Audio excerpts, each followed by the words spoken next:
Nang malaman ni Miguel, ang aking 35 taong gulang na anak, na naman ako ang 50 na milyong dolyar, malamig na ipinahayag ng kanyang asawang si Sonia, hindi karapat-dapat sa ganoong pera ang matandang iyon.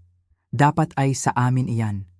Hiningi nila na ibigay ko sa kanila ang lahat na sinasabing mas karapat-dapat sila rito.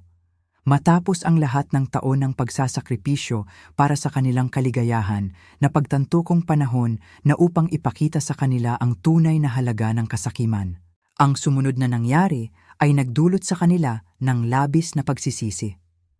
Bago tayo magpatuloy, mangyaring mag-subscribe sa channel na Kwentong Lola Volt at ipaalam sa amin kung saan kayo nakikinig sa mga komento. Ang kristal na baso ay marahang kumalansing habang si Miguel ay maingat na inalis ang mga plato ng hapunan. Ang kanyang mga galaw ay maingat sa mga natira ng aming handaan ng Pasko. Ang mga buto ng pabo ay kumikinang sa ilalim ng mainit na ilaw ng silid kainan. At si Sonia ay nakaupo sa tapat ko, ang kanyang ngiti ay nakapinta pa rin, ngunit ang kanyang mga mata ay may kinakalkula na hindi ko mabasa. "Tay, talaga namang napakasarap ng handa mo ngayong gabi," sabi ni Miguel, hawak ang 3 plato sa kanyang mga kamay. Doon ito nangyari. Sumabit ang kanyang siko sa sulok ng aking briefcase. Ang lalagyan ng balat ay nahulog mula sa side table, na ikinalat ang mga laman nito sa sahig na gawa sa kahoy. Nagkalat ang mga legal na dokumento tulad ng mga tuyong dahon, at nakita ko ang pagbabago ng mukha ni Miguel nang tumama ang kanyang mga mata sa tuktok na papel. Napakagat siya ng labi, matalim at rinig. 15. Hindi niya matapos ang pangungusap. Mabilis akong kumilos, lumuhod upang pulutin ang mga papel. Ngunit si Sonia ay nakasandal na. Ang kanyang leeg ay nakabuka upang makita. Ang mga ilaw ng Christmas tree ay sumasalamin sa mga puting pahina habang sinubukan kong kolektahin ang mga ito. Ang aking mga kamay ay biglang nanginig. "Tay." Ang boses ni Miguel ay basag tulad ng sa isang tinedyer. "Iyan ba? Nabasa ko ba iyon ng tama?" Kumalansing ang tinidor ni Sonia sa kanyang plato habang maingat niya itong inilagay. "Nabasa mo ba ng tama, honey?" Tumayo ako ng tuwid. Ang mga dokumento ay nakasandal sa aking dibdib. "Wala itong kinalaman sa'yo. 15 milyong dolyar, mabilis na sabi ni Miguel. Ang dokumento ng mana ay nagsasaad ng 15 na milyong dolyar. Ang sumunod na katahimikan ay tila siksik tulad ng hangin bago ang bagyo. Sa wakas ay nabasag ang nakapintang ngiti ni Sonia, na inihayag ang isang bagay na mas gutom sa ilalim. "Ang iyong kapatid?" tanong niya. Ang kanyang boses ay biglang lumambot, nag-uusisa. "Ang pumanaw?" Tumango ako, umupo muli sa aking upuan na ang mga papel ay ligtas na nasa aking kandungan. Si Rolando ay namatay 3 buwan na ang nakakaraan. Ang ari-arian ay sa wakas ay nalinis sa probasyon noong nakaraang linggo. Si Miguel ay lumubog sa kanyang upuan na parang nanghina ang kanyang mga binti. 15 milyon, hindi mo kailanman binanggit. Natagpuan ng kamay ni Sonia ang braso ni Miguel. Ang kanyang mga daliri ay humahagod sa kanyang manggas. "Ibig kong sabihin, alam naming matagumpay ang iyong kapatid, ngunit..." Maingat kong tinupi ang mga papel, sinasadya. Itinayo ni Rolando ang kanyang kumpanya ng software mula sa wala. Ibinenta niya ito 2 taon bago siya namatay. Ang aking boses ay kakaiba sa aking pandinig, malayo. Hindi siya nagpakasal, walang anak, ako lang ang kanyang pamilya. Ang mga mata ni Sonia ay hindi kailanman umalis sa mga dokumento sa aking mga kamay. "Iyan, hindi ka panipaniwala, Roberto. Isang malaking biyaya para sa iyo." Ang salitang "iyo" ay nanatili sa hangin tulad ng usok. Nakatingin si Miguel sa kanyang mga kamay at nakikita ko ang pag-ikot ng mga gulong sa kanyang isipan. Humigpit ang kapit ni Sonia sa kanyang braso, ang kanyang mga kuko ay nag-iwan ng maliliit na gasgas sa tela ng kanyang kamisa. "Tay," dahan-dahang sabi ni Miguel, "hindi mo na kailangan ang lahat ng perang iyon, ibig kong sabihin, sa iyong edad." Ang mga salitang iyon ay tumama sa akin tulad ng malamig na tubig. Tiningnan ko ang aking anak, ang aking kaisa-isang anak, ang batang pinalaki ko mag-isa matapos mamatay si Marisa at nakita ko ang isang estranghero. Ano ba ang eksaktong iminumungkahi mo? Tanong ko. Sumandal si Sonia. Ang kanyang boses ay nagkaroon ng matamis na tono na ginagamit niya kapag may gusto siya. Pamilya tayo, Roberto.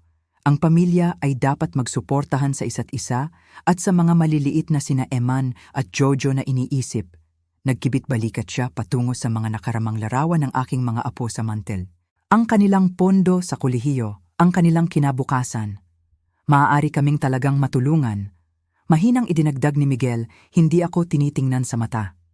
Inilagay ko ang mga papel sa mesa sa pagitan namin. Ang aking mga galaw ay sinasadya. Ang pera ay kakatanggap lang.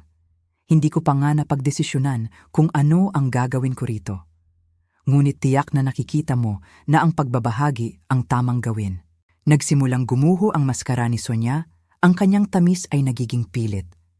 Bata pa kami, may mga pangarap, plano, maaari kaming talagang gumawa ng isang makabuluhang bagay sa pera.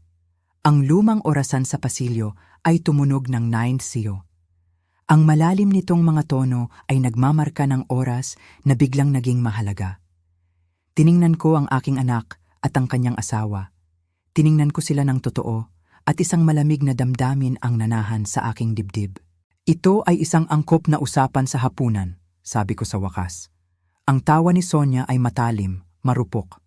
Ang pera ay laging angkop na usapan kapag ito ay nakakaapekto sa pamilya. Tumango si Miguel, muling nahanap ang kanyang boses. May punto si Sonia, tay.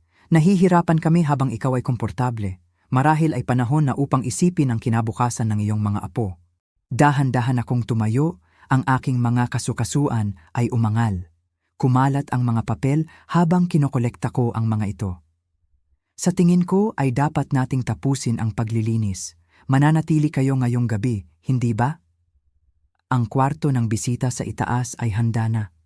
Nagkatinginan sina Sonia at Miguel. Mabilis, may kahulugan na nagsisimula pa lang akong intindihin. Siyempre, mananatili kami, sabi ni Sonia. Marami pa tayong pag-uusapan. Nagtungo ako sa aking silid-tulugan. Ang mga dokumento ay hawak sa aking kamay.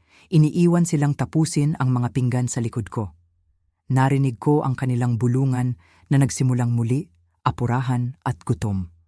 Ang bahay ay biglang naramdaman na napakaliit.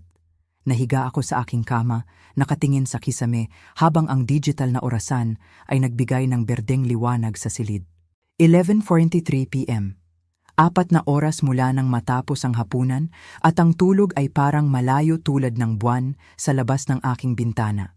Ang lumang bahay ay umungol sa paligid ko, nananahan sa lamig ng Disyembre.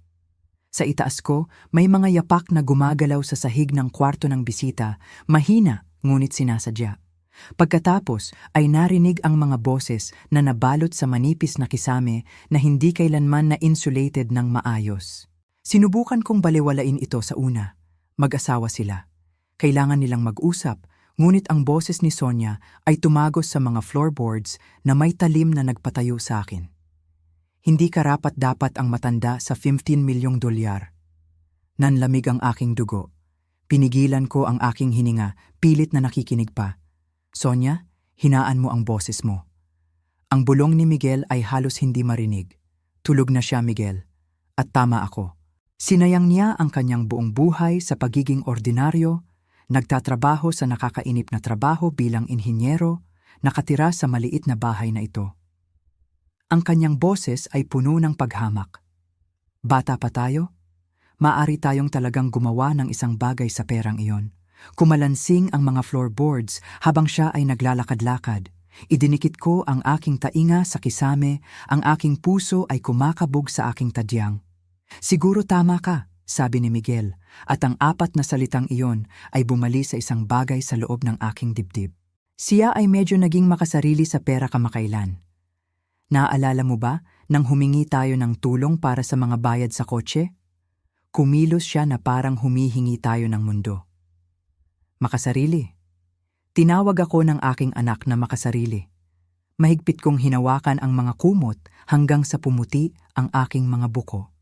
Eksakto, Lumakas ang boses ni Sonia, mas kumpiyansa. Nahihirapan tayo habang siya ay komportabling nakaupo. Dapat ibahagi ang manang iyon. Mas karapat-dapat tayo kaysa sa kanya. Ngunit paano natin siya kukumbinsihin? Tanong ni Miguel. Nakita mo kung paano siya nag-react ngayong gabi. Ipaubaya mo sa akin yan. Nagiging mapagkalkula ang tono ni Sonia. Ang mga lalaki sa kanyang edad ay maaaring maimpluwensyahan, lalo na kapag nag-iisa sila. At kung hindi gumana ang malumanay na paghimok, huminto siya at narinig ko siyang umupo sa kama sa itaas ko. May mga pagpipilian tayo. Anong klaseng pagpipilian?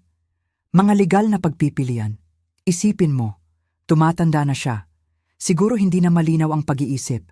Maaari nating questionin ang kanyang kalagayan sa pag-iisip.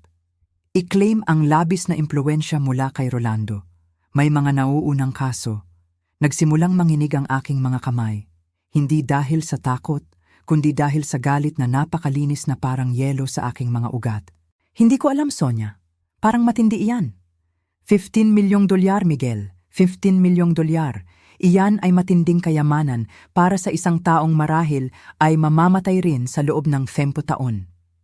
Ang kaswal na kalupitan nito ay tumama sa akin tulad ng isang pisikal na suntok. 10 taon. Iyan lang ang buhay na inaakala niyang natitira sa akin. At kahit iyon ay naramdaman na masyadong matagal para sa kanya. Maaari nating bayaran ng bahay, bumili ng bagong kotse, maglakbay sa Europa na lagi nating pinag-uusapan. Patuloy niya, ang kanyang boses ay parang nananaginip ngayon. Maaaring pumasok sina Eman at Jojo sa pribadong paaralan. Maaari tayong talagang mamuhay. Paano kung muling tumanggi siya? Ang tawa ni Sonia ay mahina at mapanganib. Hindi, maniwala ka sa akin.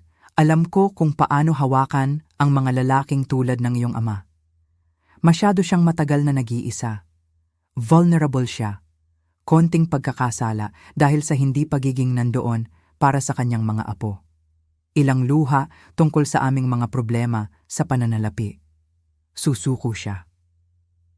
Sa itaas ko, kumalansing ang bedspring nang sumama si Miguel sa kanya. Sa tingin mo ba ay mas karapat-dapat tayo sa perang iyon kaysa sa kanya? Tanong niya. Alam kong tayo. Ano ang gagawin niya dito? Uupo sa bahay na ito at bibilangin lang ito. Mayroon tayong buong buhay sa harap natin. Nagkaroon na siya ng pagkakataon. Ang orasan ay nagpakita ng 12:17 a.m. nang sa wakas ay humina ang kanilang mga boses sa bulungan pagkatapos ay katahimikan.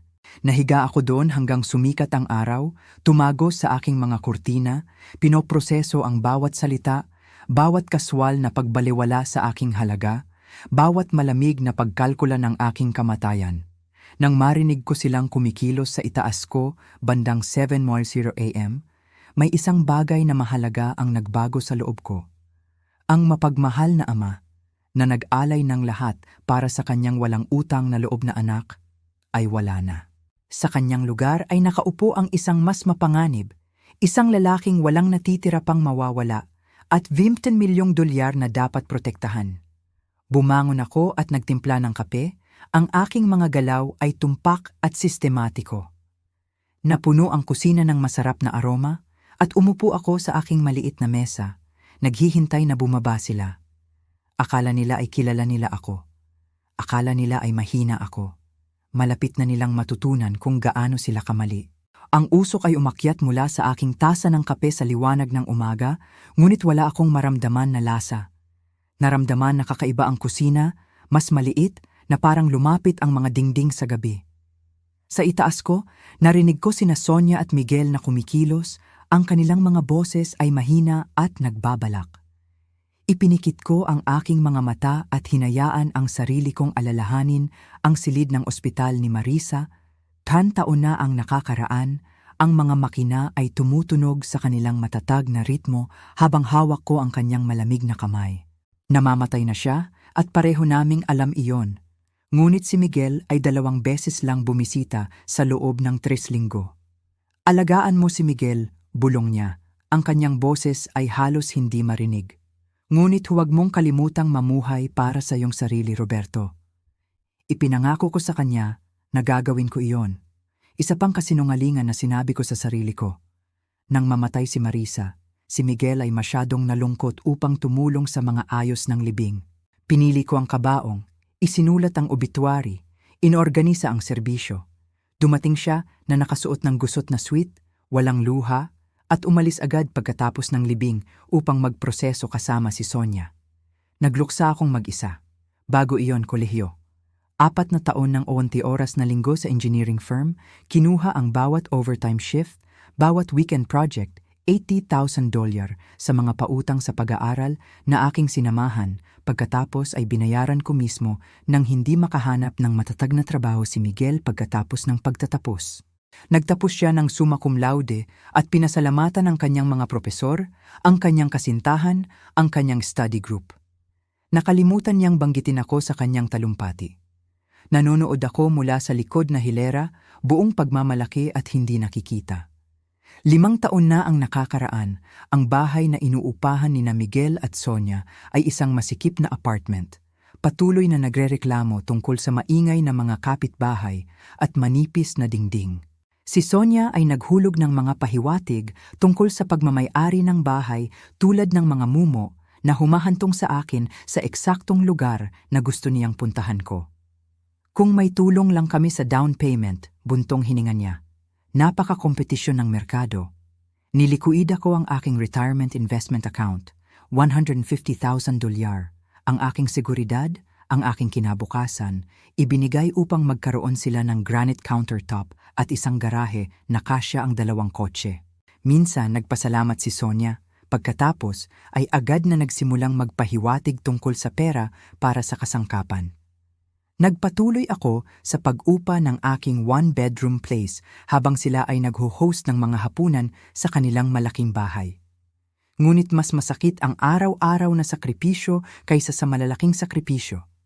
$2,000 bawat buwan sa mga emergency loan na hindi kailanman nabayaran. Libreng babysitting bawat linggo habang sila ay lumalabas sa mamahaling restaurant na hindi ko kayang bilhin. Pamimili ng grocery para sa kanilang pamilya sa madalas na kawalan ng trabaho ni Miguel, pag-aayos ng kotse, bayarin sa medikal, pondo sa bakasyon. Ako ay naging isang ATM na may pulso. Noong nakaraang buwan, nagreklamo si Miguel na masyadong maliit ang aking bahay para sa mga pagtitipon ng pamilya. Ipinikit ni Sonia ang kanyang mga mata sa aking mga regalo sa Pasko, mga praktikal na bagay na inipon ko sa loob ng ilang buwan upang bilhin. Laging nakakakuha si tatay ng mga nakakainip na regalo. Sabi niya sa kanyang kapatid sa telepono, hindi alam na nakikinig ako mula sa kusina. Idinilat ko ang aking mga mata at kinalkula sa aking isip. 35 taon ng sakripisyo. Kolehiyo, ang bahay, buwanang suporta, emergencies, regalo, babysitting, groceries, mahigit $400,000 ang aking buong ipon, ang aking pagreretiro, ang aking kinabukasan, lahat ay ibinigay ng malaya sa isang anak na nakita akong makasarili. Mahihiya si Marisa sa kung ano ang naging si Miguel, ngunit mas mahihiya siya sa akin sa pagpapahintulot nito. Nilikha ko ang halimaw na ito sa pagiging masyadong mapagbigay. Sa pagtuturo kay Miguel na ang pagmamahal ay nangangahulugang pera, na ang pamilya ay nangangahulugang pagkuha ng walang pagbabalik. Ngayon ay gusto rin nila ang mana ng aking kapatid. $15 milyong na hindi nila kailanman kinita, hindi kailanman nararapat. Nanlamig ang kape sa aking mga kamay. Sumilip ang sikat ng araw sa bintana ng kusina, nagpapaliwanag sa larawan ni Marisa sa counter. Malungkot ang kanyang ngiti sa liwanag ng umaga. Nabigo, narinig ko ang mga yabag sa hagdan. Ang mga takong ni Sonia ay kumakalansing sa kahoy, ang mas mabigat na yabag ni Miguel sa likod niya. Bumaba sila para mag-almusal, handang ipagpatuloy ang usapan kagabi. Ngunit ang lalaking nakarinig sa kanilang mga plano ay hindi na ang dating lalaking nagpalaki ng isang walang utang na loob na anak. Ang mapagbigay na walang muwang na ama ay namatay sa pagitan ng hating gabi at madaling araw.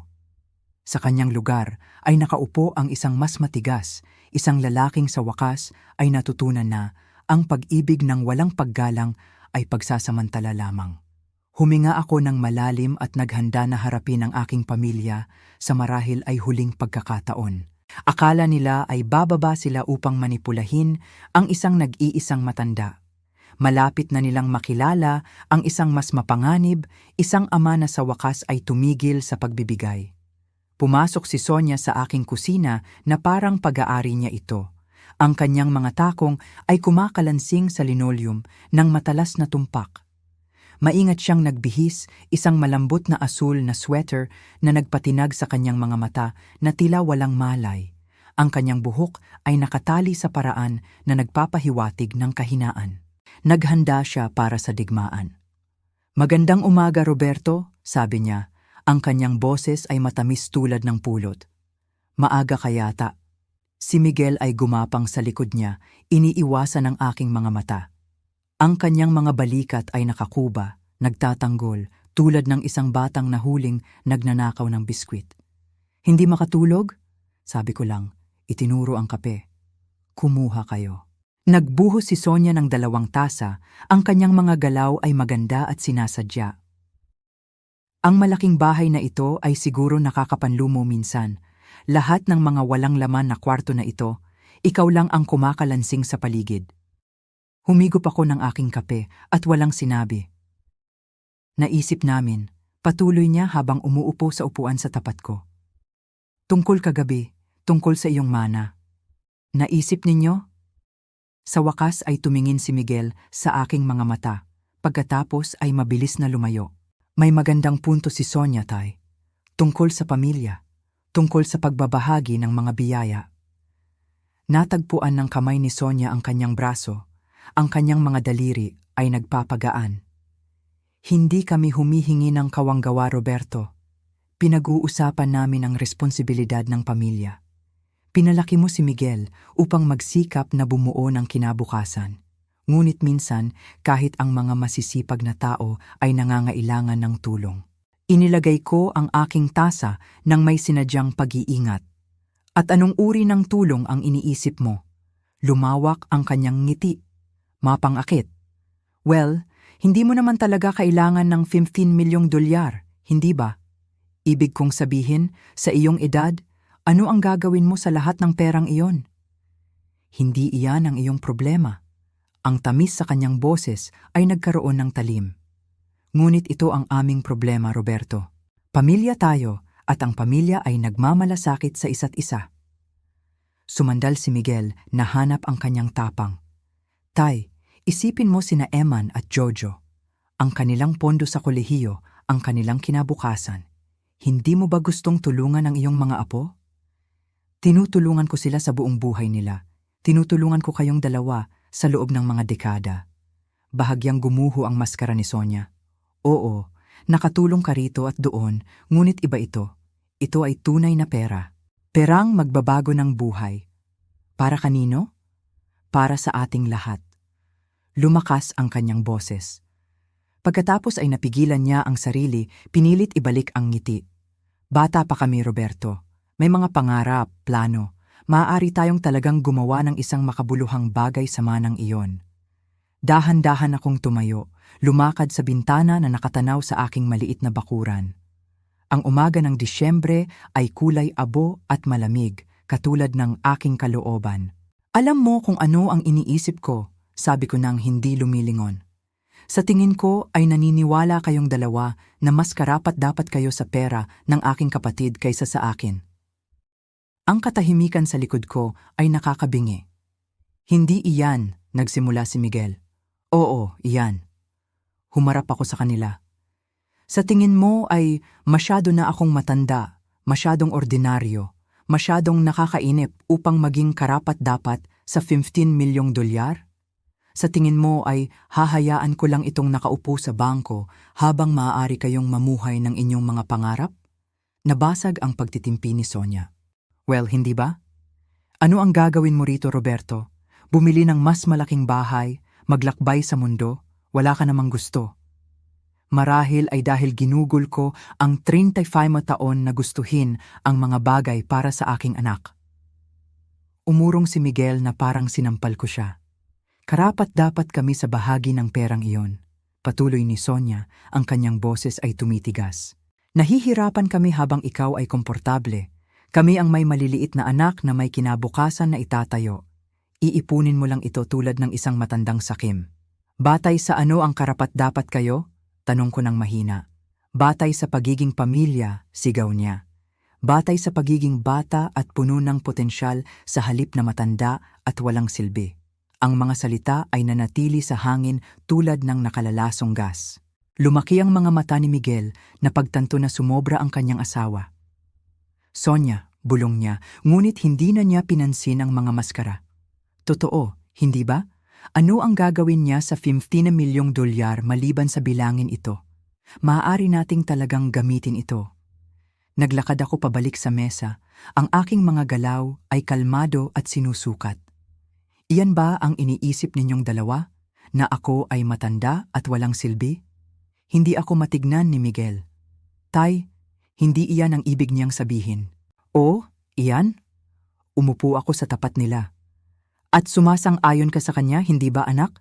Sa tingin mo ay mas karapat-dapat ka sa pera ng iyong lolo kaysa sa iyong ama? Marahil nga, mahinang sabi ni Miguel. At iyon na nga, ang katotohanan, sa wakas ay nabigkas sa liwanag ng araw. Inabot ni Sonia ang mesa, ang kanyang kamay ay humawak sa akin. Roberto, mangyaring isipin mo ang iyong mga apo. Isipin mo ang kanilang kinabukasan. Huwag kang maging makasarili. Inalis ko ang aking kamay. Makasarili? Kokontrahin namin ito sa legal na paraan kung kailangan, sabi ni Sonia. Unti-unting gumagapang ang desperasyon sa kanyang boses. Tumatanda ka na. Marahil ay hindi na malinaw ang pag-iisip. Maaring labis na naimpluwensyahan ka ni Rolando sa kung paano. Tumayo ako, kumaskas ang aking upuan sa sahig. Umalis kayo. Natigilan sila. Umalis kayo sa bahay ko ngayon. Bumukas ang bibig ni Sonia. Roberto, hindi ka seryoso. Mag-impake kayo ng inyong mga gamit at umalis, kayong dalawa. Bahagyang tumayo si Miguel mula sa kanyang upuan. Tay, pakiusap, pag-usapan natin ito ng makatuwiran. Walang makatuwiran sa hinihingi ninyo. Walang makatuwiran sa iniisip ninyo na karapat-dapat kayo. Naglakad ako sa pintuan sa harap at binuksan ito. Mayroon kayong 10 minuto. Pinanood ko mula sa bintana habang inihahagis nila ang kanilang mga gamit sa kanilang kotse. Baluktot ang mukha ni Sonia sa galit. Si Miguel ay mukhang nalilito at nawawala. Malakas na isinara ni Sonia ang kanyang pinto na ikinatalbog ng mga bintana. Habang sila ay papalayo, ang mga salita ni Sonia ay lumutang pabalik sa akin sa pamamagitan ng kanilang bukas na bintana. Hindi pa ito tapos. Makasariling matanda. Tumayo ako sa aking walang laman na bahay, napapalibutan ng katahimikan at ngumiti sa unang pagkakataon sa loob ng ilang oras. Nagsimula sila ng isang digmaan na hindi nila kayang manalo. Naglakad ako patungo sa aking desk at kinuha ang aking telepono, nag-scroll sa mga contact hanggang sa makita ko ang hinahanap ko. Thompson and Associates, Legal Services.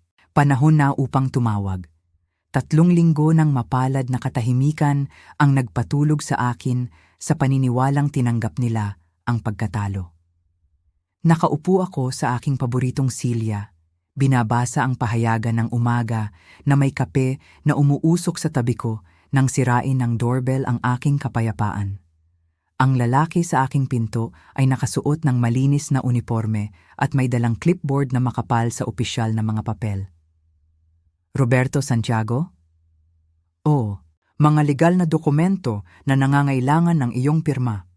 Inabot niya ang clipboard ng may sanay na kahusayan. Pumirma ka rito, pakiusap. Bahagyang nanginig ang aking kamay habang pumipirma. Mabigat ang envelope, masama ang pakiramdam. Pinanood ko ang kanyang kotse na nawala sa kalsada bago isara ang pinto. Sa loob ng envelope, ang legal letterhead ay nahuli ang liwanag. Petition for Determination of Incapacity. Nakatingin sa akin sa matatapang na letra, lumabo ang aking paningin habang binabasa ko pa. Ang mga nagpetisyon na sina Miguel R. Santiago at Sonia M. Santiago ay humihiling sa kagalang-galang na korte na tukuyin na ang respondent na si Roberto D. Santiago ay walang kakayahang mental na pamahalaan ang kanyang mga usaping pinansyal. Lumutang ang mga salita sa pahina. Demensya. Mga di makatuwirang desisyon, hindi kayang pamahalaan ang mga gawain. Sinusubukan nila akong ipahayag na may kapansanan sa pag-iisip. Umupo ako sa aking silya sa kusina, ikinalat ang mga dokumento sa mesa nang may nanginginig na mga kamay. Nakatingin sa akin ang petsa ng paglilitis. Pebrero 8, 2025. Wala pang 3 linggo. Nakakabit ang mga pahayag ng saksi mula sa mga kapitbahay na halos hindi ko kilala, na nagsasabing napansin nila ang nakakabahala na pag-uugali at mga palatandaan ng pagbaba ng kognisyon. Si Aling Patring, mula sa 2 bahay pababa, di umano ay nakita akong kausap ang sarili ko sa bakuran at nakalimutan kong kunin ang aking mail sa loob ng ilang araw. Hindi ko kailanman kinausap si Aling Patring maliban sa magalang na pagbati. Ang ebidensyang medikal ay nagmula kay Dr. Patricia Santiago, na nagsabing nagpakita ako ng malaking palatandaan ng demensya sa isang konsultasyon na hindi ko kailanman dinaluhan. Ayon sa kanyang ulat, nalilito ako sa mga pangunahing konsepto sa pananalapi at hindi maalala ang mga kamakailang kaganapan. Humigpit ang aking mga kamay sa kamao. Pekeng lahat ng kanilang sinabi, ngunit ang pinakamalupit na suntok ay nasa pahina 4. Ang mga nagpetisyon ay nagsiguro ng mga ari-arian ng respondent na nagkakahalaga ng $500,000 na nakabinbin ang desisyon ng korte na ito upang maiwasan ang karagdagang pinsala sa pananalapi. Pinigilan nila ang $250,000 ng aking pera, ang aking checking account, ang aking ipon, ang aking investment portfolio, nakakandado batay sa mga kasinungalingan. 3 beses kong binasa ang petisyon, ang bawat pagbasa ay nagpapalakas ng aking galit. Hindi lang nila sinusubukang nakawin ang aking mana. Sinusubukan nilang alisin ang aking kalayaan, ang aking dignidad, ang aking pagkakakilanlan bilang isang may kakayahang tao. Malamig ang telepono sa aking tainga habang dinayal ko ang Thompson and Associates. Attorney Sara, si Roberto Santiago ito. Kailangan ko ang iyong tulong agad. Roberto, anong problema? Ang tunog mo? Sinusubukan nila akong ipahayag na may kapansanan sa pag-iisip. Mayroon akong mga legal na dokumento sa harap ko na ganap na gawa-gawa. Isang paghinto pagkatapos ang boses ni Attorney Sara matalas at propesyonal. Huwag kang magsabi ng anumang salita sa telepono. Maaari ka bang pumunta sa aking opisina sa loob ng 1 oras? Pupunta ako sa loob ng 30 minuto. Kinuha ko ang mga dokumento, ang aking mga kamay ay matatag na ngayon na may layunin. 3 linggo na ang nakakaraan, naniwala ako na ang pinakamasamang bagay na maaaring gawin ng aking anak ay hingin ang aking pera. Ako ay naging walang muwang. Gusto nilang alisin ang lahat ng bagay na nagpapatao sa akin. Habang nagmamaneho ako patungo sa law office, isang pag-iisip ang umalingaw-ngaw sa aking isip. Kung gusto nilang maglaro ng marumi, tinuruan lang nila ako ng mga patakaran. Ngunit nagawa nila ang isang kritikal na pagkakamali. Inakala nila na nakikipaglaban sila sa isang nalilitong matanda. Malapit na nilang matuklasan na idineklara nila ang digmaan sa isang taong walang natitira pang mawawala at 50 na milyong dahilan upang lumaban. Dumating ako sa Thompson and Associates 15 minuto ng maaga. Dala ang isang folder na balat na inorganisa ko sa walang tulog na gabi. Ang opisina ni Attorney Sara Torres ay amoy balat at kape. Ang mga dingding nito ay nakahanay sa mga aklat ng batas na biglang naramdaman na parang mga sandata sa aking arsenal. Ipakita mo sa akin ang lahat, sabi ni Attorney Sara, umupo sa likod ng kanyang mesa na may salamin sa pagbabasa sa kanyang ilong. Maingat kong binuksan ang aking folder. Mga bank statement sa loob ng nakaraang 5 taon. Bawat transaksyon ay nadokumento at nakategorya. Mga investment portfolio na nagpapakita ng pare-parehong matalinong pamamahala. Mga medical record mula sa aking taunang check-up. Tinaas ni Attorney Sara ang kanyang kilay habang nililipat ang mga pahina. Roberto, ang mga financial record na ito ay malinis.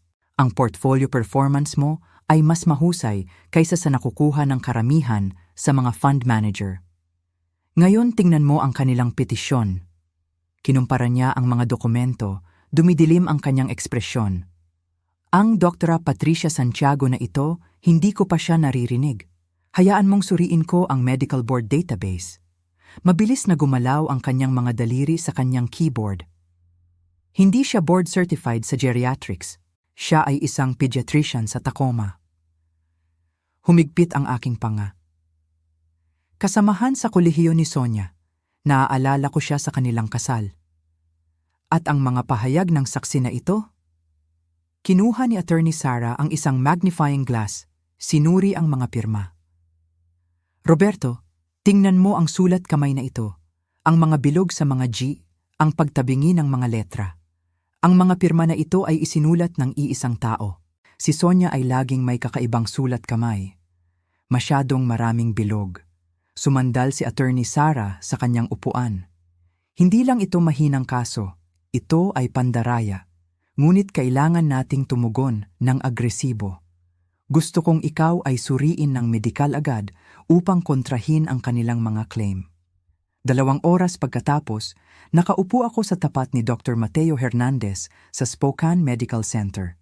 Siya ay masinop, propesyonal, na may mabait na mga mata na nagpapaalala sa akin ng aking sariling ama. Ipapasailalim kita sa komprehensibong pagsubok sa kognisyon, paliwanag niya. Memorya, pangangatwiran, paglutas ng problema, kakayahan sa matematika, lahat. Ang pagsubok ay parang mental gymnastics, pagkilala ng pattern, pag-ugnay ng salita, pagkalkula ng matematika, pagtatasa ng short-term at long-term memory. Natagpuan ko ang aking sarili na nasisiyahan sa hamon. Ang aking isip bilang inhinyero ay bumubuo ng mga problema ng may katumpakan na hindi ko naramdaman sa loob ng maraming taon. Roberto, sabi ni Dr. Hernandez, sinusuri ang aking mga resulta. Ang iyong cognitive function ay hindi lamang normal para sa iyong edad. Ito ay pambihira. Ang iyong working memory scores ay nasa ika-95 percentile. Masaya akong magpapatotoo na mas matalas ka kaysa sa karamihan ng 40 taong gulang na aking sinusuri. Bumalik sa opisina ni Attorney Sara. Ikinalat niya ang aking mga resulta sa medikal sa tabi ng huwad na petisyon. Napakaganda nito, Roberto. Hindi lang mahina ang kanilang kaso, ito ay nakakainsulto sa sino mang may legal na pagsasanay. Kinuha ko ang aking telepono at ipinakita sa kanya ang mga screenshot na kinuha ko magdamag. Nag-record ako ng ilang pag-uusap kina Miguel at Sonia sa nakalipas na 2 taon. Ang Washington ay isang one-party consent state. Nagliwanag ang mga mata ni Attorney Sara. Anong klaseng pag-uusap? Si Sonia ay pinag-uusapan ng aking pera, tinawag akong makasarili dahil hindi ko sila binigyan ng higit pa. Sumasang-ayon si Miguel sa kanya, pinag-uusapan kung ano ang gagawin nila sa aking mana. At noong gabi pagkatapos ng Pasko, ni-record ko sila sa pamamagitan ng kisame. Pinaplano ang buong scheme na ito. Roberto, ibinigay mo lang sa akin ang lahat ng kailangan natin upang hindi lang i-dismiss ang kanilang petisyon, kundi mag-file ng mga kasong kriminal para sa pandaraya at pang-aabuso sa nakatatanda. Kumuha siya ng isang legal pad, mabilis na sumusulat, magfa-file tayo ng motion na i-dismiss ng may prehuwisyo bago mag-5 PM. Ngayon, bukas ng umaga, magfa-file tayo ng defamation countersuit at iuulat ang pandaraya sa opisina ng piskal ng distrito. Sa pagtatapos ng linggo, mamamasyal sila sa iyo para patawarin mo sila. Tumayo ako upang umalis. Pakiramdam ko ay mas magaan kaysa sa mga nakaraang linggo. Attorney Sara, mayroon pa akong isang bagay. Gusto kong tawagan ang bawat pautang na ibinigay ko kay Miguel. 35 taon ng suportang pinansyal, karamihan ay nadokumento bilang mga pautang, hindi regalo. Ngumiti si Attorney Sara, mapanukso at nasisiyahan. Magkano ang pinag-uusapan natin? $12,000 kasama ang interest. Nagkamay kami sa labas ng kanyang opisina. Ipa-file ko ang aming tugon bago mag-5 PM ngayon, sabi niya. Sa ganitong oras bukas, mapagtatanto nila na mali ang kanilang piniling laban. Naglakad ako patungo sa aking kotse at kinuha ang aking telepono, nag-scroll sa contact ni Miguel. Matagal na nakalutang ang aking daliri sa kanyang numero. Pagkatapos ay ibinaba ko ang telepono. Hayaan silang isipin na nananalo pa sila ng kaunti. Nakahanda na ang bitag. Ngayon ay kailangan ko lang silang hintaying lumakad dito. Pagbalik sa bahay mula sa law office, niluwagan ko ang aking kurbata nang may malalim na kasiyahan. Sa unang pagkakataon sa loob ng ilang linggo, naramdaman kong may kontrol ako. Nagpunta ako sa aking home office, ang binagong spare bedroom kung saan ako nagbalance ng mga budget at nagplano ng mga proyekto sa loob ng terma ni taon at binuksan ang aking computer. Ang liwanag ng screen ay nagpaliwanag sa aking mukha habang binubuksan ko ang isang bagong Excel spreadsheet. Sa tuktok, tinipa ko ang proyektong hustisya. Ang aking karanasan sa inhinyero ay nagturo sa akin na ang bawat komplikadong problema ay maaaring hatiin sa mga bahagi na madaling hawakan. Hindi iba ang sitwasyong ito. Kailangan ko ng pagsusuri ng data at isang sistematikong diskarte. Nagsimula ako sa alam kong pinakamahusay, mga numero. Column A, petsa. Column B, halaga. Column C, layunin. Column D, utang o regalo. 35 taon ng suportang pinansyal kay Miguel ang nakakalat sa screen sa malinis na mga hilera. Tuwisyon sa kolehiyo, 45,000 dolyar. Gastusin sa pamumuhay habang nasa kolehiyo, 35,000 dolyar. Mga emergency loan pagkatapos ng pagtatapos, 67,000 dolyar. Ang down payment sa bahay, 50,000 dolyar. Mga buwanang bayad para sa suporta, 72,000 dolyar sa loob ng 3 taon. Ang kabuuan ay nagpatigil sa akin. 412,000 dolyar. Halos kalahating milyong dolyar na ibinigay ko sa isang anak na ngayon ay tinatawag akong makasarili. Ngunit mas malinaw ang mga pattern kaysa sa mga halaga. Bawat malaking regalo ay sinundan sa loob ng ilang buwan ng isa pang kahilingan. Sa bawat pagkakataong sasabihin kong oo, lumalaki ang kanilang mga hinihingi. Nagpapakain ako ng adiksyon sa aking pera. At tulad ng anumang adiksyon, nangangailangan ito ng mas malaki at mas malaking fix. Kinusap ko ang mga petsa sa aking mga calendar record. Sa panahon ng kawalan ng trabaho ni Miguel noong nakaraang taon, nang sila ay nagmakaawa ng kahirapan, nakita ko ang ebidensya na siya ay nagtatrabaho sa konstruksyon 3 araw sa isang linggo. Nang sabihin ni Sonia na hindi nila kayang bilhin ang mga gamit sa eskwelahan ni Eman, natuklasan ko na nag-post siya ng mga larawan ng isang weekend spa trip. Hindi lang sila nagsinungaling kamakailan, nagsisinungaling sila sa loob ng maraming taon. Binuksan ko ang isang pangalawang spreadsheet, vulnerability assessment. Malinaw ang mga kahinaan ni Sonia. Ibinunyag ng kanyang presensya sa social media ang lahat. Isang desperadong pangangailangan para sa katayuan at pag-apruba. Patuloy siyang nagpo-post tungkol sa mamahaling pagbili, mga kakaibang bakasyon, mga damit ng designer. Ang kanyang buong pagkakakilanlan ay nabuo sa pagpapakita ng tagumpay sa kanyang peer group. Mas malalim ang mga kahinaan ni Miguel. Hindi niya kailanman natutunan na panindigan ang sinuman, lalo na si Sonia. Ang kanyang trabaho sa konstruksyon ay panapanahon at irregular. Kung wala ang aking suportang pinansyal, guguho ang kanilang pamumuhay sa loob ng ilang buwan. Ngunit ang kanilang pinakamalaking kahinaan ay ang kanilang entitlement. Hindi nila kailanman hinarap ang tunay na kahihinatnan ng kanilang mga aksyon. Bawat pagkakamali na aking pinrotektahan ng pera, bawat masamang desisyon na aking pinayagan ng pagkabukas palad, kinuha ko ang isang legal pad at sinimulang isketch ang aking diskarte sa anyo ng flowchart sa paraang pinlano ko ang mga proyekto sa konstruksyon sa loob ng mga dekada. Phase 1, kumpleto na ang legal na depensa. Sinira ni Attorney Sara ang kanilang petisyon sa inkompetensya at naghanda ng mga kontra-atake. Phase 2, handa na ang panggigipit sa pananalapi. Mayroon akong dokumentasyon para sa 412,000 dolyar sa mga lehitimong utang na mayroon sila sa akin. Phase 3, nakabinbin ang mga kahihinatnan sa lipunan. Ang adiksyon ni Sonia sa social media ang magiging sanhi ng kanyang pagbagsak kapag ang kanyang mga kasinungalingan ay nalantad sa publiko. Phase 4, ekonomikong realidad, isagawa kapag handa na. Kung wala ang aking suporta, guguho ang kanilang artipisyal na pamumuhay. Ang bawat phase ay may nasusukat na layunin at pamantayan sa tagumpay. Hindi ito paghihiganti. Ito ay pananagutan na hindi pa nila naranasan. Binuksan ko ang Facebook profile ni Sonia at sinimulang i-screenshot ng sistematiko ang mga post.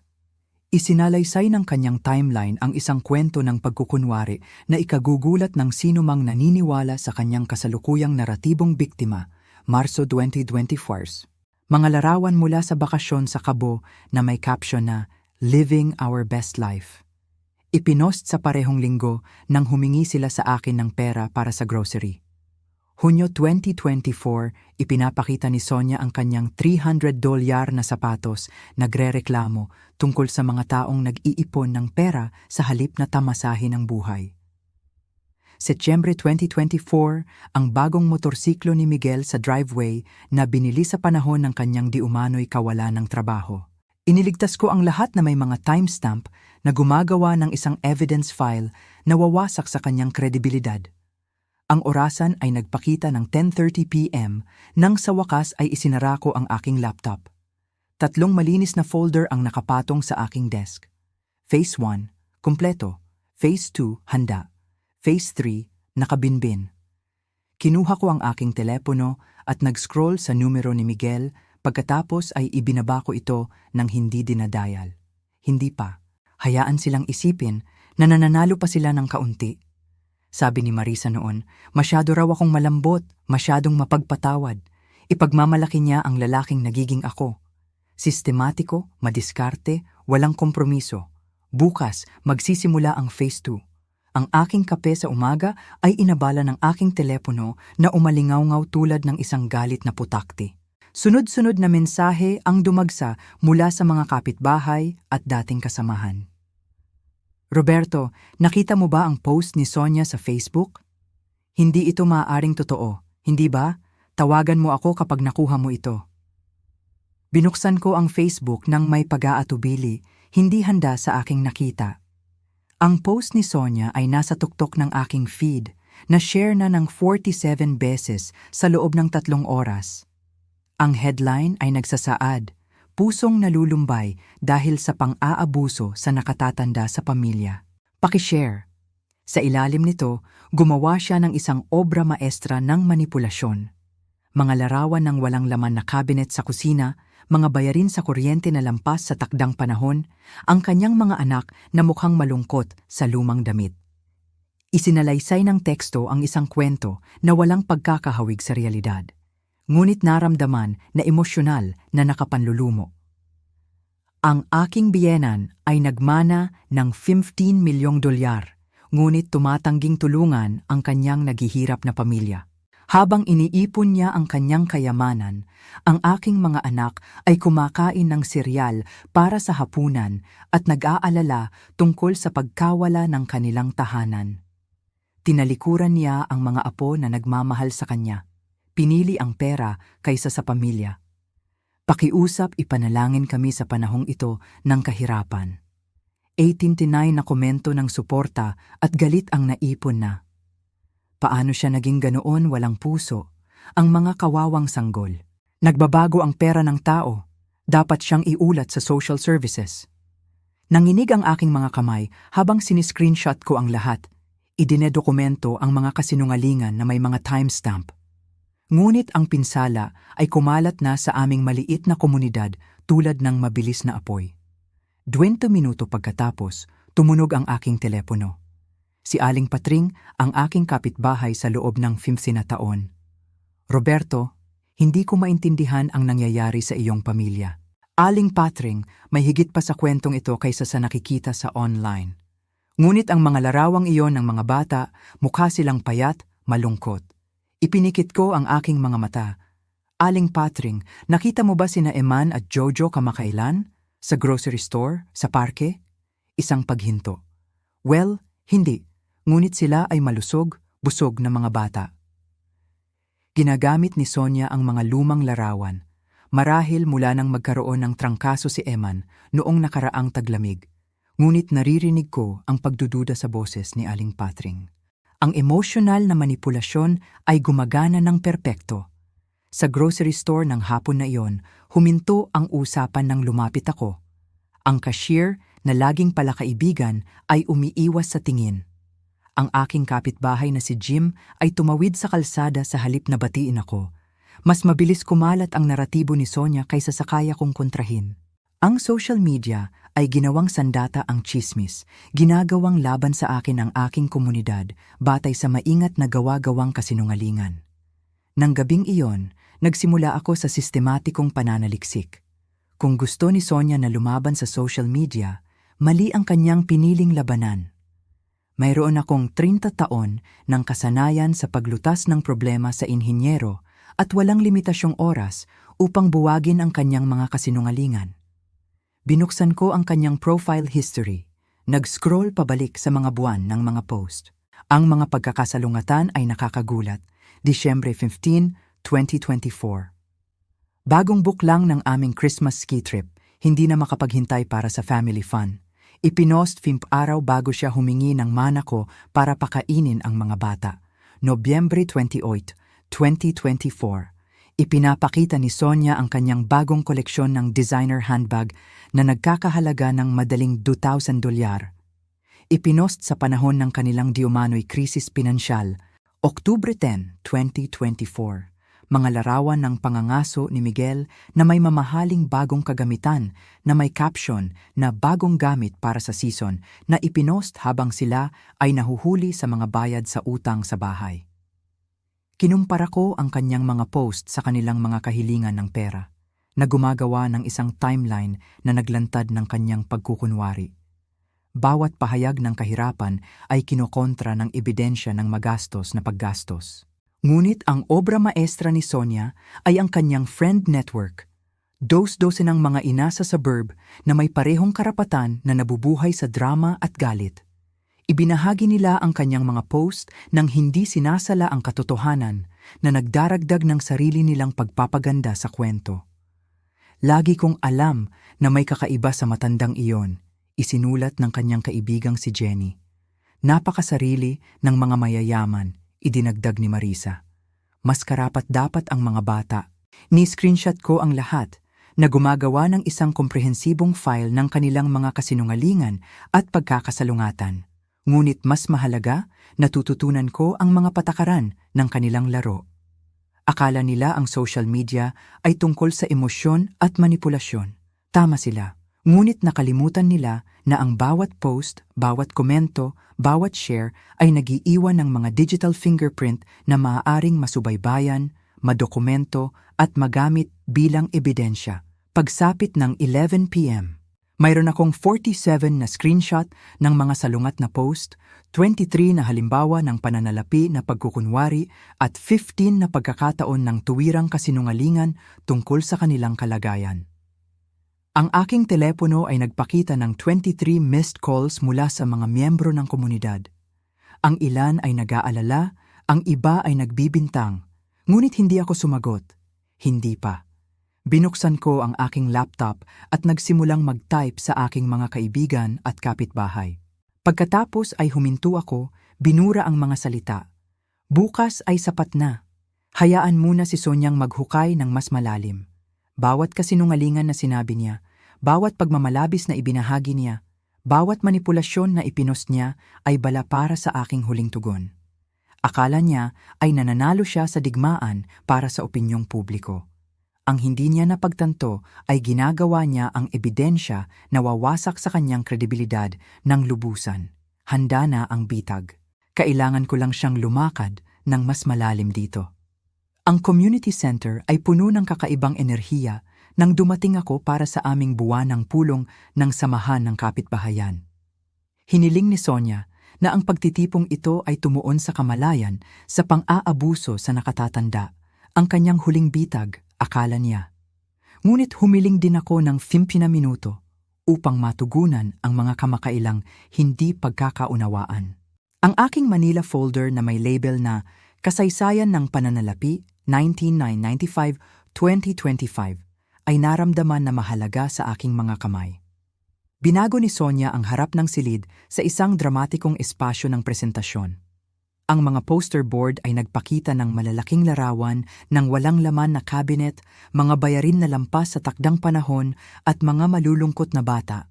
Isinalaysay ng kanyang mga props ang isang kwento na makakaantig sa sinumang may simpatiya. Salamat sa inyong lahat sa pagpunta, nagsimula siya, nanginginig ang kanyang boses sa sanay na emosyon. Hindi ko akalain na kailangan kong ilantad ang usaping pampamilya sa publiko. Ngunit kapag ang mga bata ay naghihirap, mahigit 30 kapitbahay ang pumuno sa mga folding chairs, ang kanilang mga mukha ay lumalambot na sa simpatya. Kilala ni Sonia ng mabuti ang kanyang mga tagapakinig. Itinuro niya ang kanyang mga display. Ang mga larawang ito ay nagpapakita ng realidad ng pang-aabuso sa pananalapi sa nakatatanda. Habang ang aking biyenan ay nag-iipon ng 15 milyong dolyar, ang aming mga anak ay kumakain ng seryal para sa hapunan. Ang aming kuryente ay halos naputol noong nakaraang linggo. Umugong ang mga galit sa loob ng karamihan. Napakasama. Ang mga kawawang sanggol. Dapat may gawin. Tahimik akong umupo sa likod na hilera, kumukuha ng mga tala, naghihintay ng aking pagkakataon. Mayroon akong dokumentasyon na nagpapatunay ng lahat, patuloy ni Sonia. Hawak ang mga opisyal na papel. Bank statements na nagpapakita ng kanyang labis na yaman habang kami ay nahihirapan para sa mga pangunahing pangangailangan. Mga medical record na nagpapatunay ng kanyang pagbaba ng kalagayan sa pag-iisip. Mga pahayag ng saksi mula sa mga nag-aalalang kapitbahay. Ang pagtatanghal ay napakahusay. Nang matapos siya, kalahati ng silid ay handa ng tawagan ng social services para sa akin. Ginoong Santiago, sabi ni Aling Patring, ang tagapangulo ng pulong. Hiniling ni Sonia na matugunan natin ang seryosong sitwasyong ito. Gusto mo bang tumugon? Dahan-dahan akong tumayo, dala ang aking folder sa podium, nakakatapos lang gamitin ni Sonia. Ang kanyang kumpiyansang ngiti ay nagpapahiwatig na naniniwala siyang nanalo na siya. Salamat, Aling Patring. Mayroon akong ilang bagay na ibabahagi. Binuksan ko ang aking folder nang may sinadyang pag-iingat. Binanggit ni Sonia ang dokumentasyon. Nagdala ako ng 30 taon ng mga financial record. Suriin natin ang aktwal na katotohanan. Ikinalat ko ang mga bank statement sa display table. Ipinapakita ng mga ito ang buwanang paglilipat ng 2,000 dolyar kay Miguel Santiago sa nakalipas na 3 taon. Iyan ay 72,000 dolyar. Bahagyang nagbago ang enerhiya ng silid. Nabalisa ang ngiti ni Sonia. Ipinapakita ng resibo na ito ang 150,000 dolyar na down payment para sa bahay ni na Miguel at Sonia na binayaran mula sa aking savings account noong Setyembre 2019. Mas maraming bulungan, ngunit iba na ngayon. Nalilito, nagtatanong. Mga bayad sa tuition sa kolehiyo, 45,000 dolyar. Mga gastusin sa pamumuhay habang nag-aaral, 35,000 dolyar. Mga emergency loan pagkatapos ng pagtatapos, 67,000 dolyar. Nakita ko ang mga kapitbahay na nagkakalkula sa isip, ang kanilang mga ekspresyon ay nagbabago. Ang kabuuang suportang pinansyal na ibinigay ko sa aking anak at manugang sa loob ng 35 taon ay 412,000 dolyar. Naging malalim ang katahimikan. Ngayon, binanggit ni Sonia ang dokumentasyon sa social media. Ikonekta ko ang aking laptop sa projector ng community center. Tingnan natin ang ilan sa kanyang mga posts sa Facebook. Napuno ng mga larawan ng bakasyon ni Sonia ang screen. Mga dalampasigan ng Cabo, mamahaling restaurant, mga designer shopping bags. Ang mga timestamp ay nakapanlulumo. Marso 15, 2024. Living our best life in paradise. Ipinost sa parehong linggo nang humingi sila ng pera para sa grocery dahil hindi nila kayang bilhin ang pagkain. Umugong ang pagtawa sa silid. Hunyo 8, 2024. Ipinapakita ni Sonia ang 300 dolyar na sapatos, nagrereklamo tungkol sa mga taong nag-iipon ng pera sa halip na tamasahin ang buhay. Ipinost sa panahon ng kanilang di-umano'y krisis pinansyal. Nakatayo si Sonia. Ang mga post na iyon ay wala sa konteksto. Nagmamanipula ka. Setyembre 27, 2024. Ang bagong motorsiklo ni Miguel na binili sa panahon ng kanyang kawalan ng trabaho nang binabayaran ko ang kanilang utang sa bahay. Tinaas ni Aling Patring ang kanyang kamay. Sonia, sinabi mo sa akin noong nakaraang linggo na hindi kailanman tumulong sa pananalapi si Roberto. Sinabi mong siya ay walang puso. Ako, hindi iyan ang ibig kong sabihin. Nagsimulang magkumpara ng mga tala ang ibang mga kapitbahay. Ipinakita niya sa akin ang mga larawan ng kanyang bagong designer purse noong nakaraang buwan. Hindi ba't kakatapos lang nilang mag-renovate ng kanilang kusina? Kitang-kita na ngayon ang takot ni Sonia. Kayo ay kumakampi sa kanya dahil may pera siya. Hindi, mahinang sabi ko. Kinukwestiyon nila ang iyong kwento dahil hindi ito tumutugma sa ebidensya. Si Miguel, na nanatiling tahimik sa buong presentasyon, ay sa wakas nagsalita. Sonia, marahil ay dapat na tayong umalis. Hindi pa ako tapos, sigaw niya. Maaaring peke ang mga record na ito. Maaaring mahak ang social media. Ngunit bumaliktad na ang silid. Ang simpatiya na dumaloy sa kanya sa simula ay ngayon ay nakadirekta na sa akin. Lumapit ang mga kapitbahay na may nahihiyang paghingi ng tawad. Roberto, humihingi kami ng tawad sa paniniwala namin. Dapat ay tinanong ko muna ang iyong panig. May utang kami sa iyo ng paumanhin. Maingat kong inimpake ang aking mga materyales, tinanggap ang kanilang pagsisisi ng may biyaya. Ginawa ng katotohanan ang kanyang trabaho. Habang padabog na papalabas si Sonia, hila-hila si Miguel, lumapit sa akin si Aling Patring. Roberto, sa tingin ko mayroon pa akong dapat ipaalam sa iyo tungkol sa sinasabi ni Sonia sa bayan. Tumingala ako nang may panibagong interes. Mukhang hindi pa ito tapos. Dumating si Miguel sa construction site noong Lunes ng umaga upang makita ang kanyang mga kasamahan na iniiwasan ang tingin. Ang karaniwang usapan sa umaga ay nawala nang lumapit siya, pinalitan ng hindi komportabling katahimikan at makabuluhang tinginan. Lumabas ang kanyang boss, si Mike Ramos, mula sa office trailer na may clipboard at isang seryosong ekspresyon. Miguel, kailangan nating mag-usap sa aking opisina. Kumalansing ang mga plastik na silya ng trailer habang umupo si Miguel, ang takot ay nanahan sa kanyang tiyan tulad ng malamig na semento. Tingnan mo, magaling kang manggagawa, nagsimula si Mike. Ngunit may problema tayo. 3 kliyente ang tumawag mula noong Biyernes na humihingi ng iba't ibang crew assignment. Nanuyo ang bibig ni Miguel. Anong ibig mong sabihin? Hindi sila komportable sa drama ng pamilya. Mabilis kumalat ang balita sa mga sirkulo ng konstruksyon at sa pulong ng komunidad.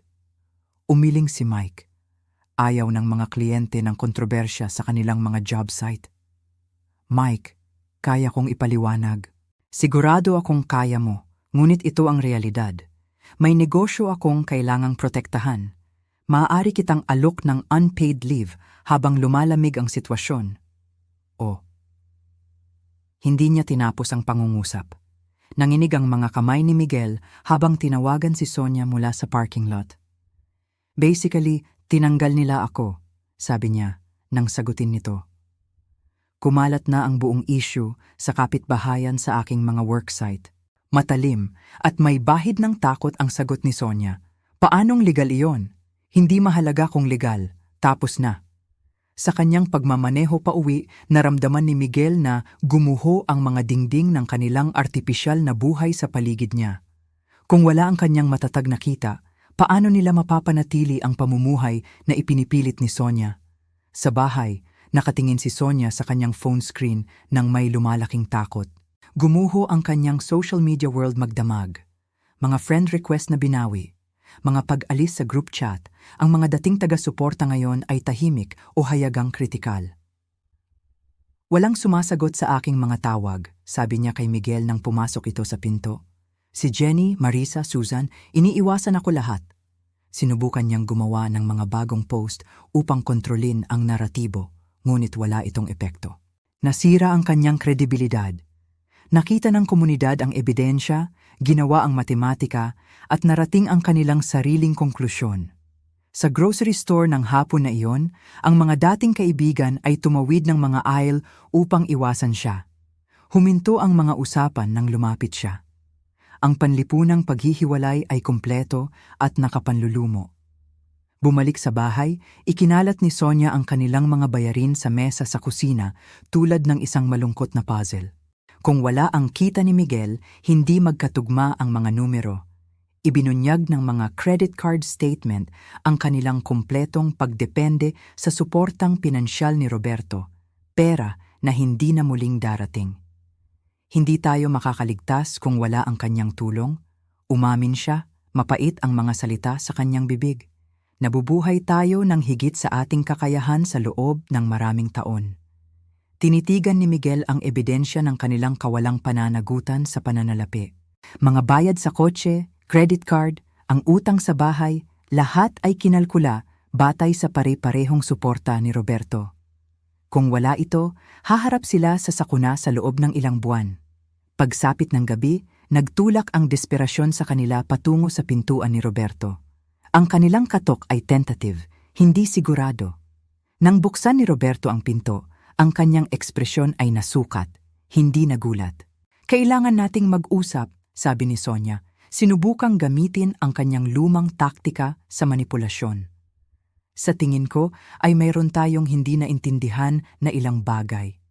Tumabi si Roberto upang papasukin sila, ngunit ang kanyang body language ay nanatiling malayo. Marahil ay maayos natin ito, Tay, mahinang idinagdag ni Miguel. Makahanap ng ilang middle ground. Umupo sila sa sala ni Roberto tulad ng mga nagmamakaawa sa harap ng isang hukom. Sinubukan ni Sonia ang luha, pagkakasala, obligasyon sa pamilya. Sinubukan ni Miguel ang pagbubuklod ng ama-anak at mga ibinahaging alaala. Matiyagang nakinig si Roberto, pagkatapos ay tumugon ng may nakapanlulumong kalmado. Sonia, tinawag mo akong may kapansanan sa pag-iisip. Sinubukan mong ipahayag na wala akong kakayahang pamahalaan ang aking sariling mga gawain. Nagsinungaling ka sa buong komunidad natin tungkol sa aking pagkatao. Ngunit maaari nating iwanan ang lahat ng legal na bagay na iyon, putol ni Sonia. Kailangan lang namin ng tulong upang makabangon. Tumulong ako sa loob ng 35 taon. Tumugon ka sa pamamagitan ng pagtawag sa akin na makasarili at ulyanin. Sumandal si Miguel ng desperado. Tay, pakiusap. Pamilya tayo. Malamig na tumawa si Roberto. Ang pamilya ay hindi nandaraya ng mga dokumento. Hindi sinusubukang nakawin ng pamilya ang mga mana. Hindi nagpapahiya ang pamilya sa isa't isa sa publiko. Sa wakas ay nabasag ang pagtitimpi ni Sonia. Mawawalan kami ng lahat. Dapat ay inisip mo iyan bago mo desisyonan na ako ay masyadong matanda at walang silbi upang maging karapat-dapat sa sarili kong pera. Lalo silang nagpanik sa pagprotesta, mas desperado ang kanilang mga pangako, ngunit hindi natinag si Roberto. Sa wakas, tumayo siya. Lumipas na ang panahon para ayusin ang mga bagay-bagay. Ginawa ninyo ang inyong desisyon noong Pasko. Habang papalabas sila sa kanilang sasakyan, lumingon si Sonia sa huling pagkakataon. Hindi pa ito tapos, Roberto. Alam namin kung saan nanggaling ang perang iyon. Alam namin kung ano ka talaga. Mula sa kanyang bintana, pinanood ni Roberto silang umalis. Pagkatapos ay kinuha niya ang kanyang telepono at nag-scroll sa Thompson & Associates. Nakalutang ang kanyang daliri sa call button sa loob lamang ng isang sandali. 7 araw na ang lumipas mula ng banta ni Sonia at nakaupo ako sa tapat ni Attorney Sara Torres na sinusuri ang isang makapal na legal folder na may markang Anderson versus Anderson Financial Recovery Action. Roberto, ito ang pinakakomprehensibong na dokumentong kaso sa pagbawi ng utang na nakita ko, sabi ni Attorney Sara, ikinalat ang mga financial records sa kanyang conference table. 30 taon ng masusing pagtatala. Ginugol ko ang linggo sa pagtitipon ng lahat. Bawat kasunduan sa pautang, bawat promissory note, bawat pirma ng saksi. Mahusay akong pinagsilbihan ng aking karanasan sa inhinyero. Idinedokumento ko ang kanilang pagdepende sa pananalapi ng may siyentipikong katumpakan. Ang legal na batayan ay napakatatag, patuloy ni Attorney Sara. Hindi ito mga regalo. Ang mga ito ay mga nakabalangkas na pautang na may malinaw na mga tuntunin sa pagbabayad. Nilagdaan ng iyong anak ang mga pagkilala para sa bawat malaking transaksyon. Nakakagulat ang mga numero. Pangunahing halaga, $280,000 sa mga nadokumentong pautang sa loob ng 15 na taon. Interes sa karaniwang rate ng personal na pautang, $147,000. Kabuuang utang, $427,000. Hinarap nila ang iyong kakayahang mental, sabi ni Attorney Sara, inaayos ang mga papel. Ngayon ay kinakaharap nila ang mga kahihinatnan ng desisyong iyon. Walang hukom ang tatawagin itong harassment pagkatapos ng kanilang sinubukan. Tumango ako. Nararamdaman ang kasiyahan ng isang maayos na isinagawang plano. Gusto nila ang aking pera. Ngayon ay maaari silang magbayad para sa kung ano ang natanggap na nila. Ang mga legal na dokumento ay inihanda ng walang awa na kahusayan. Demand for immediate payment sa matatapang na letra. Mga asset attachment order para sa kanilang bahay at mga sasakyan. Turn to araw na ultimatum bago ang sapilitang proseso ng pagkabangkarote. Ihahatid ng process server ang mga ito bago mag-2 p.m., sabi ni Attorney Sara. Ngayong gabi ay ganap nilang mauunawaan ang kanilang posisyon. Sa kanilang tahanan, si Sonia ay nag-aayos ng mas maraming hindi na bayarang bayarin nang tumunog ang doorbell. Ang unipormadong lalaki na may clipboard ay mukhang masama na pamilyar. Sonia Santiago, mga legal na dokumento na nangangailangan ng iyong pirma.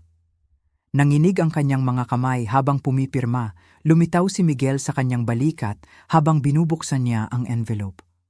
$427,000. Nabasag ang boses ni Sonia sa halaga.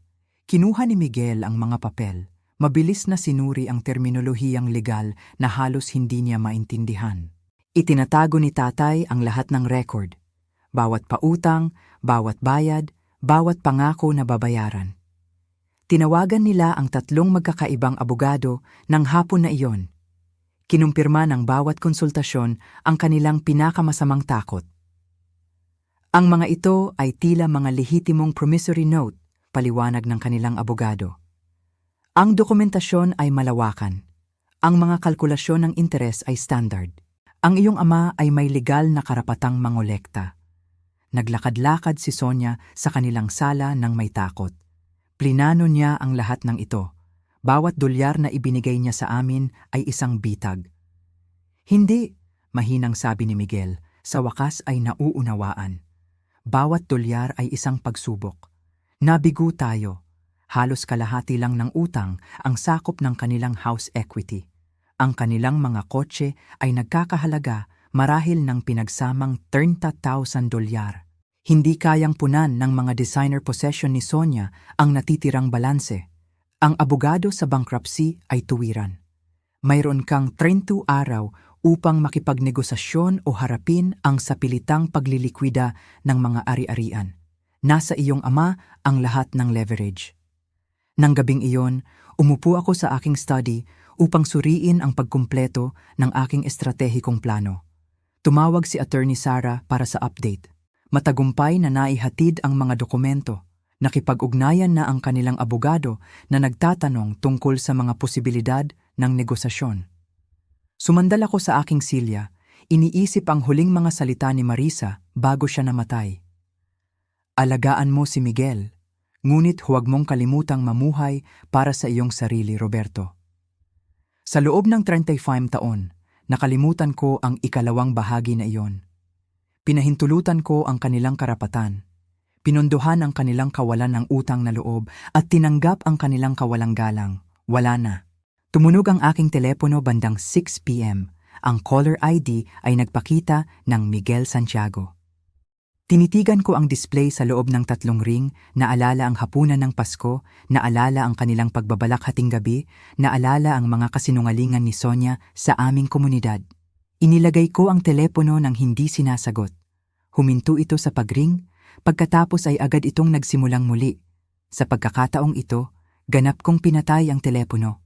Sa labas ng aking bintana, ang taglamig ay nagbibigay daan sa maagang tagsibol.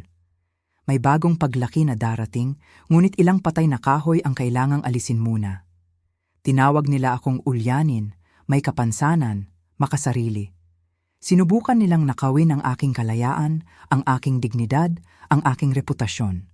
Ngayon ay natututunan nila ang halaga ng pagmaliit sa isang lalaki na walang natitira pang mawawala at 15 milyong dahilan upang lumaban. Kumpleto na ang proyekto ng inhinyero. Bawat kalkulasyon ay tama. Ang unang mainit na araw ng huling taglamig ay natagpuan ako sa aking hardin. Nagtatanim ng maagang tagsibol na mga bulbs na hindi mamumulaklak hanggang sa susunod na taon. Ang ilang mga bagay na natutunan ko ay nangangailangan ng pasensya at tamang panahon. Ang tunog ng mga pintuan ng kotse na bumabagsak ay sumira sa payapang hapon.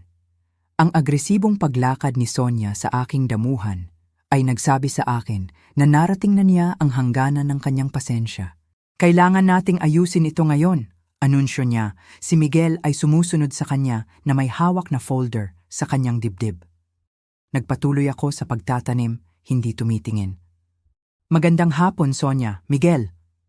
Huwag kang maglaro sa amin, Roberto. $400,000. Sinusubukan mong sirain kami. Dahan-dahan akong tumuwid, pinupunasan ng lupa sa aking mga kamay. Sinusubukan kong kolektahin ang mga utang na matagal na ninyong inutang. Inihagis ni Sonia ang mga papel sa akin. Ang ilan sa mga ito ay regalo, ikaw mismo ang nagsabi. Tiningnan ko ang kanilang mga dokumento, mabilis na inipon, hindi maayos na inorganisa. Kailan ko sinabi iyan? Ang mga regalo sa Pasko, pera sa kaarawan, tulong sa grocery ay nadokumento bilang mga pautang na may pirma ng iyong asawa. Gusto mo bang makita ang orihinal na promissory note? Lumapit si Miguel, ang kanyang boses ay desperado. Tay, isipin mo sina Eman at Jojo. Ang iyong mga apo ay mawawalan ng bahay. Pinag-iisipan ko na sila sa loob ng maraming taon. Kaya ko idinedokumento ang lahat. Direkta ko siyang tiningnan sa mata. Nagplano ako para sa posibilidad na maging walang utang na loob kayo. Nabaluktot ang mukha ni Sonia sa galit. Plinano mo ito mula pa sa simula. Nagplano ako para sa pananagutan. Umasa ako na hindi na kailanman magiging kinakailangan. Bumagsak ang mga balikat ni Miguel.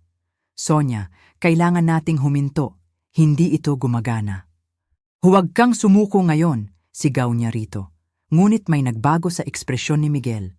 Sa unang pagkakataon sa loob ng maraming taon, malinaw niyang tinitingnan ang sitwasyon. Tay, mali kami. Ganap na mali sa lahat ng bagay. Umikot si Sonia sa kanya. Miguel, ano ang ginagawa mo? Humihingi ako ng tawad sa aking ama sa 30 taon ng pagkuha sa kanya nang walang pasasalamat. Nabasag ang boses ni Miguel. Kinikilala ko na minamanipula mo kaming dalawa. Lumalaban ako para sa aming pamilya.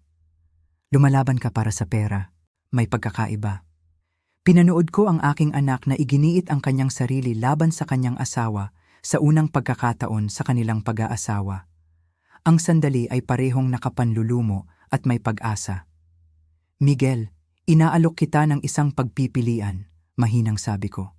Tanggapin ang responsibilidad para sa iyong utang at magkaroon ng payment plan o harapin ang pagkabangkarote kasama si Sonia.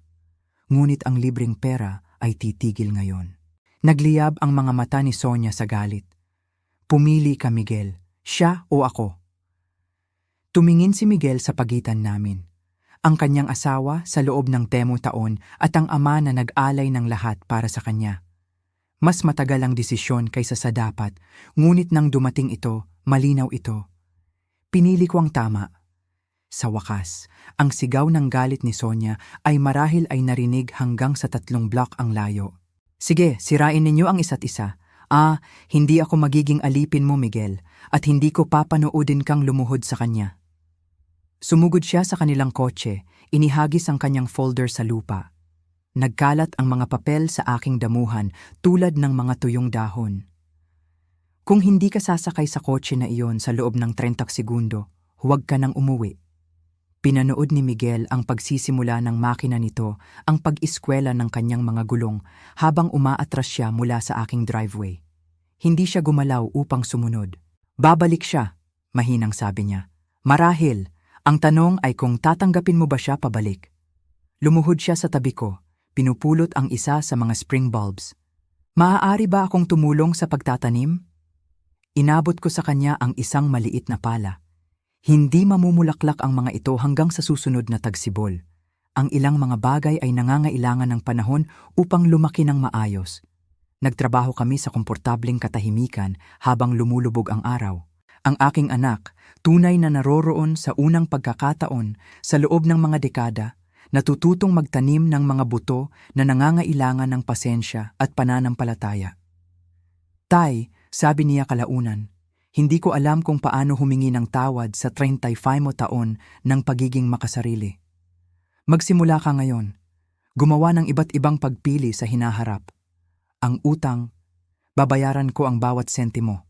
Maaaring tumagal ng maraming taon. Alam kong gagawin mo. Kaya ka naririto nagtatanim ng mga bulaklak sa halip na umalis kasama si Sonia. Ang ginintuang liwanag ng gabi ay nagpatinag sa lahat na maging posible muli. Isang ama at anak na nagtatrabaho ng magkasama, sa wakas ay nauunawaan kung ano talaga ang ibig sabihin ng pamilya.